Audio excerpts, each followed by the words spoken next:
PTV, Telebisyon ng Bayan. Businessman mula Kamsur nabawi ng PNP sa joint operation ng Anti-Kidnapping Group at Police Region 5. May report ang aming kasamang si Kirby Cristobal. Kirby, magandang umaga. Magandang umaga, Audrey. Ipresenta ngayong araw ni PNP Chief Ronald De La Rosa ang isang businessman mula Camarines Sur na biktima ng kidnap for ransom na nabawi sa joint operation ng PNP Anti-Kidnapping Group at Police Regional Office 5 nitong Marso 6. Iniharap sa National Headquarters sa Campo Crame ang biktimang si Francis Leo Maulyon. Kabilang na mga na-recover na baril, mga balat, granada at maging ang ransom money na nagkakahalaga ng 1.2 million pesos.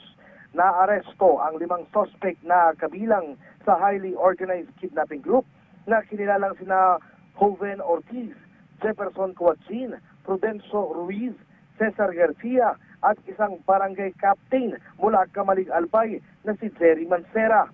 November 23, Audrey, 2016 nang dukutin ng biktima sa kanilang mismong farm at habang nakagapos ay tinatakot itong papatayin.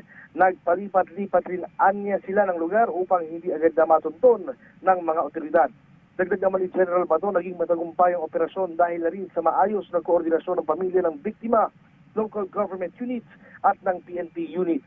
Kasalukuyang nagsasagawa pa ng pursuit operations ang PNP AKG at PRO 5 sa leader ng grupo at ibang miyembro ng Kidnap for Ransom Group na nag-ooperate sa Southern Luzon.